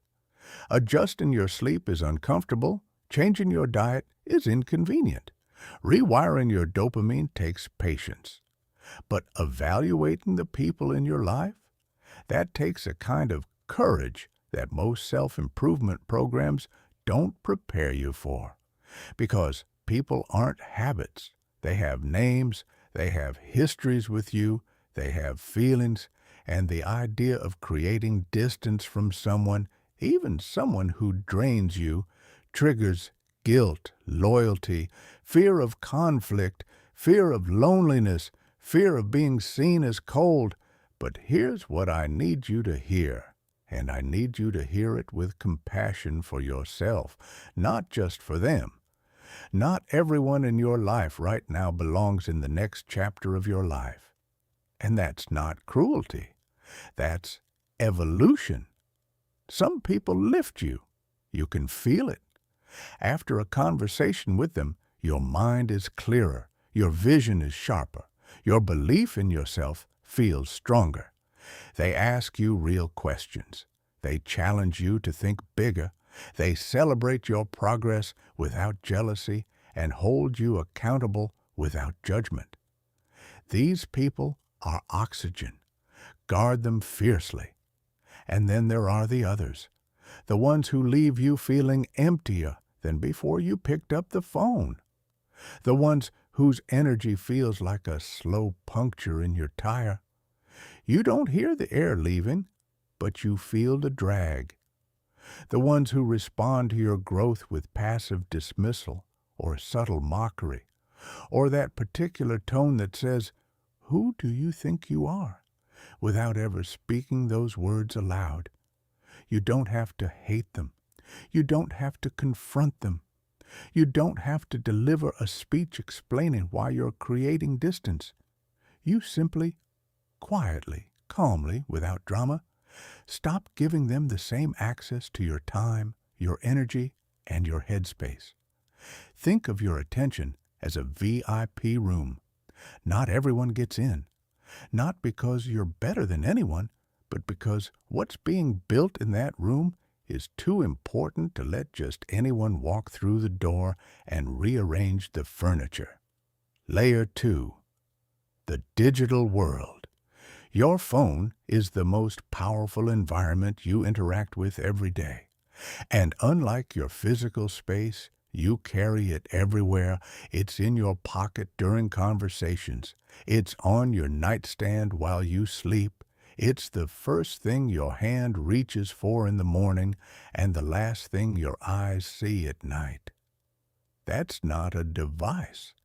That's a roommate who never leaves, never sleeps, and has an agenda that has nothing to do with your growth.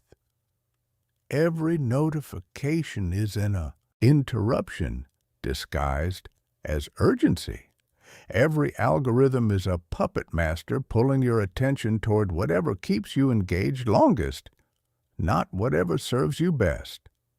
Every social media feed is a carefully curated highlight reel designed to make you feel simultaneously inspired and inadequate. And the cumulative effect of all of this isn't obvious. It doesn't announce itself with flashing warnings. It just slowly, steadily erodes your ability to be present, your ability to think deeply, your ability to sit with yourself without reaching for stimulation, your ability to focus on one thing long enough to make meaningful progress. You don't need to destroy your phone. You don't need to go off-grid. But you need boundaries, real ones, not the kind you set on Sunday night and break by Monday lunch. Turn off notifications for everything that isn't genuinely time-sensitive. Move social media apps off your home screen, or better yet, off your phone entirely for the next 6 months. Set a hard cutoff for screens at night. Create a charging station that isn't your bedroom. Delete apps that steal more than they give, and be ruthlessly honest about which ones those are. These sound like small changes. They are small changes. But small changes to a device you interact with 6 or 7 or 8 hours a day produce enormous shifts in the quality of your attention, your mood, your sleep, and your sense of inner calm. Your digital environment is either feeding your growth or feeding on your growth. There is no neutral. Choose accordingly. Layer 3. Your physical space. Look around the room you're in right now. What does it say about you? Not to a visitor, to your nervous system, because your physical space communicates with your brain on a level deeper than words. Clutter doesn't just look messy. It creates a low-grade anxiety that hums in the background of your day, making everything feel slightly harder than it needs to be. A disorganized workspace doesn't just waste time. It signals to your subconscious that things are out of control, even when they're not. Conversely, a clean surface, an organized shelf, a made bed. These aren't just aesthetic choices. They're psychological anchors.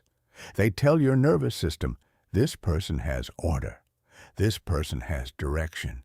This person is building something.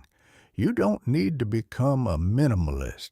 You don't need to live in a showroom, but you do need a space that reflects where you're going instead of where you've been. A space that supports focus instead of scattering it. A space that feels like a launch pad, not a landfill. So here's your assignment, and it's deceptively simple. Choose one area of your physical space, one corner, one desk, one shelf, one drawer, and make it immaculate, not the whole house, not the whole apartment, one area. Clear it, clean it, organize it. Make it a space that, when you look at it, makes you feel capable. That small act sends a signal, not to the world, to you. It says, I am creating order in my life. I am preparing my environment for the person I am becoming. And that signal, repeated across the next 6 months, changes the way you carry yourself through every room you enter. The identity shift, becoming someone who can't go back. Now, we arrive at the deepest layer of this entire journey, deeper than habits, deeper than routines, deeper than environment. We arrive at identity, the story you carry about who you are, everything you've done up to this point, the contract, the audit, the habit breaking, the growth engine, the dopamine rewiring, the micro courage, the environment protection, all of it has been building toward this one shift. Because here's the truth that separates people who transform temporarily from people who transform permanently. Lasting change is never about what you do. It's about who you become. You can do all the right things for 6 months and still snap back to your old life if the identity underneath hasn't shifted. You've seen this happen. Maybe you've lived it. The person who loses weight and gains it back. The person who builds a business and sabotages it. The person who creates momentum and then, inexplicably, dismantles everything they built. It's not a discipline problem, it's an identity problem. Underneath the new behaviors, the old story was still running. The old belief, I'm someone who always ends up back at square one, was never replaced. It was just temporarily overridden by willpower. And willpower always runs out. Identity doesn't. So the question isn't, what should I do for the next 6 months? You already know what to do. The question is, who are you becoming? And are you willing to let the old version of yourself, the one who built the life you're trying to leave, finally, fully, irreversibly fade? The identity loop. Here's how identity works, stripped down to its mechanics. You hold a belief about yourself. That belief shapes your behavior. Your behavior produces results. Those results reinforce the belief. And the loop continues for years, for decades, for entire lifetimes. Most people are trapped in a negative identity loop and don't even know it. They believe they're inconsistent, so they behave inconsistently. The inconsistency produces poor results. The poor results confirm the belief, and the loop tightens. But here's the beautiful thing about loops. They work in both directions. If you can interrupt the loop, even once, you can start spinning it the other way. One kept promise becomes evidence that you're someone who follows through. That evidence shifts the belief slightly. The shifted belief makes the next promise easier to keep, and the next, and the next, until one day you realize the loop has reversed entirely, and you're no longer fighting yourself. You're flowing with yourself. This is what the last 5 chapters have been doing. Every time you chose growth over comfort, you cast a vote for a new identity. Every time you did the hard thing first, you added a brick to a new foundation. Every time you broke a self-betrayal habit and replaced it with a self-respect habit, you weakened the old story and strengthened the new one. You've been building this identity without even realizing it. And now, in this final chapter, you're going to name it, claim it, and close the door on everything that came before. Closing the exits. The old version of you had 1,000 escape hatches. I'll start tomorrow. I'll get serious next month. I'm just not wired for discipline. Maybe this isn't for me. When life calms down, then I'll focus. These escape hatches kept you safe. They also kept you stuck. They gave you permission to retreat every time the work got uncomfortable, every time the growth got painful, every time the gap between who you were and who you wanted to be felt too wide to cross. From this moment forward, those exits are sealed. Not because I'm telling you to seal them, because the person you've become over the course of these chapters no longer needs them. You don't need a back door when you've built a house you actually want to live in. Becoming someone who can't go back doesn't mean you'll never have a hard day. It doesn't mean you'll never stumble, never fall, never feel the gravitational pull of old patterns. You will. That pull is normal. It's not a sign of failure. It's a sign that the old identity is losing its grip and fighting to hold on. The difference is what you do when that pull shows up. The old you would have surrendered. The new you acknowledges the pull, takes a breath, and keeps moving forward, not because it's easy, because going back is no longer an option that fits who you've become. Your final oath. We've arrived at the end, but I don't want to call it an ending, because nothing is ending here. Everything is beginning. Everything you've absorbed, everything you've confronted, everything you've committed to, it all converges in this moment. So take a breath, a real one, slow, deep, the kind that fills your lungs completely and releases with the weight of everything you've been carrying. And then, whether you say it out loud or whisper it in the silence of your own mind, make this declaration. For the next 180 days, I am no longer available for the old version of me. I am not available for the habits that made me small, not available for the excuses that kept me comfortable, not available for the people who need me to stay stuck so they don't have to face their own stagnation. I am choosing growth, not because it's easy, but because the cost of staying the same has finally become higher than the cost of changing. I am choosing discipline, not as punishment, but as the deepest form of self-respect I know how to practice. I am choosing discomfort, not because I enjoy it, but because everything I want lives on the other side of it. I am choosing to become someone who finishes what they start, someone who faces what they fear, someone who builds what they dream about instead of just dreaming about it. And I am choosing to trust the process, even on the days when progress is invisible, even on the days when the old version of me whispers that this isn't working, even on the days when all I can do is show up and hold the line, because showing up and holding the line is enough. It has always been enough, and 180 days of showing up will build a life that no amount of wishing ever could. What to do when you slip one more thing before I let you go, because I'd be doing you a disservice if I painted this journey as a straight line. It's not. It never is. There will be days when you break the rhythm, days when the old habits win, days when you go to bed feeling like you failed everything you committed to. Those days will come.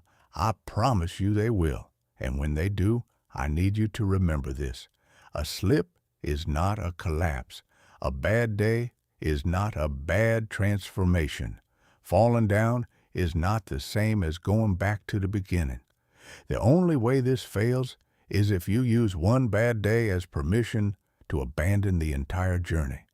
When you slip, and you will, you do one thing, you wake up the next morning and you begin again, not from scratch, from where you are, with everything you've already built still intact underneath you. One bad day doesn't erase 30 good ones. It just means you're human. And humans who build extraordinary lives aren't the ones who never fall. They're the ones who get back up before the fall becomes a habit. The person you're becoming. 6 months from now, you're going to look back at this moment and barely recognize the person who started here. Not because you became someone entirely different, because you became entirely yourself. The version of you that was always there underneath the noise, the fear, the habits, the excuses, the comfortable lies.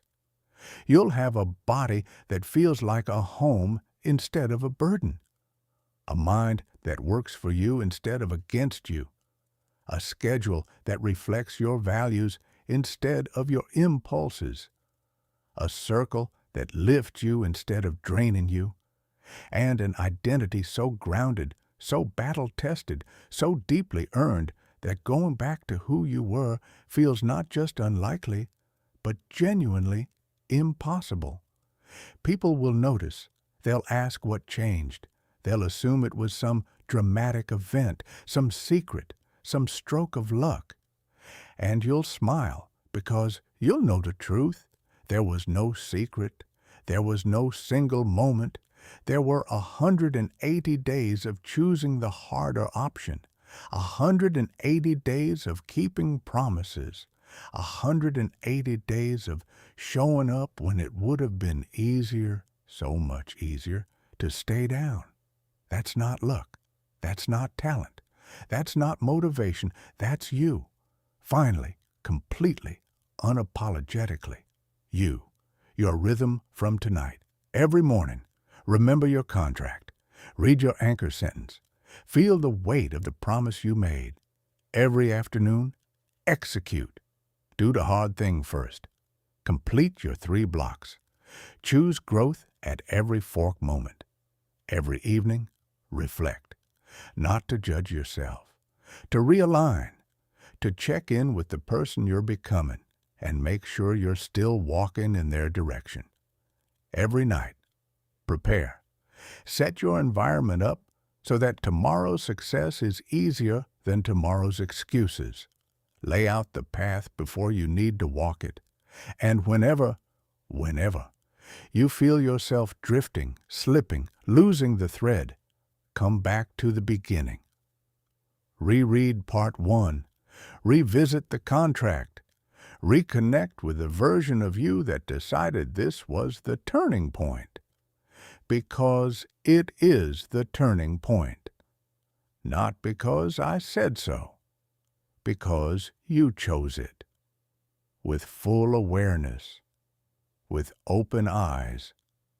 With a heart that is, finally, after all this time, ready. Go. The next 180 days are waiting for you, not as a test, not as a punishment, as an invitation. The most important invitation you've ever received. An invitation to become the person you've been postponing. You are ready. Not because you feel ready, you might not, but because readiness was never a feeling. It was always a decision, and you've already made it. So go, move, build, grow, fall down and get back up. Keep promises, break patterns, face fears, protect your energy, honor your time, trust the process, trust yourself. 6 months from now, your future self is watching this moment with gratitude you can't yet imagine. Don't let them down. You won't. I already know you won't. Now go live the next 6 months like the person you're becoming depends on it. Because they do, and you are finally choosing them.